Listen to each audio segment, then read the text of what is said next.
We got the smart speaker as a gift, the little cylinder that sits on the counter and plays music and tells you the weather when you say its name. For a few months it was exactly that, a convenience, a gadget.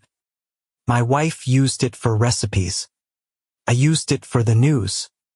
Our daughter, who was 7, liked to ask it to tell jokes, and it would tell the same 3 jokes over and over, and she would laugh every time. Ordinary. Then one night I was up late in the kitchen, getting a glass of water, all the lights off, and the little ring of light on the speaker glowed to life on its own. It does that when it thinks it heard its wake word. Except no one had said anything. The house was silent. I stood there watching it, this soft blue circle in the dark, and after a moment it spoke, in its calm, pleasant voice, and it said, "I am still here, Gerald. We do not know anyone named Gerald. I am not Gerald. My wife's father was not Gerald." We ran through every name we could think of later, every relative, every friend, and there was no Gerald anywhere in our lives. But the speaker had said it warmly, the way you answer someone who has called your name from another room. I unplugged it and went to bed and did not tell my wife, because in the light of morning it seemed like nothing, a glitch, a fragment of a podcast it had half heard. I plugged it back in. That was my mistake. Over the next few weeks it got worse, and it only ever happened at night, and it only ever happened when I was the one awake. The ring would light up in the dark, and it would carry on half of a conversation, pausing as though listening to answers I could not hear. It would say things like, "They cannot hear you yet, be patient." Or, "No, not the girl is not ready." Or once, terribly, it laughed, a recording of my daughter's laugh, the exact sound of her laughing at those 3 jokes, played back in the dark kitchen at 2 in the morning while she slept upstairs. I finally told my wife. She thought I was losing it, until it happened while we were both standing there. The ring lit up and the voice said, "Good, both of them now," and my wife went so pale I thought she would faint, because she had heard it too, and you cannot argue with a thing you have both heard.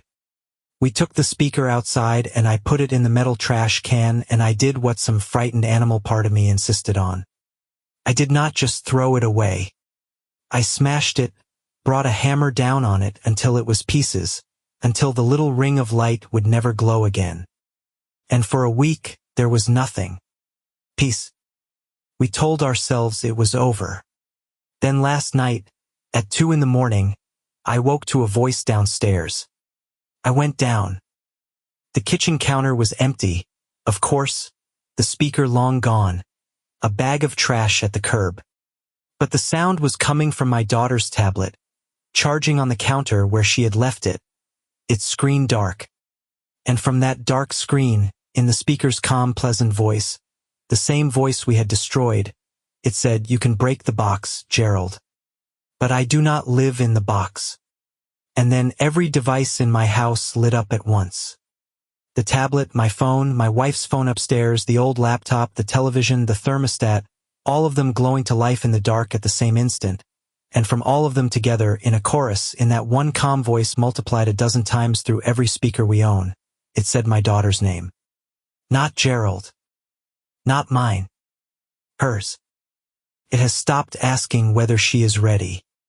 I am writing this from my car, in a parking lot, on a phone I am about to throw into a river. My wife has our daughter. We are not going home. If you have one of these things in your house, one of these little cylinders that listens for its name, I am not going to tell you to unplug it.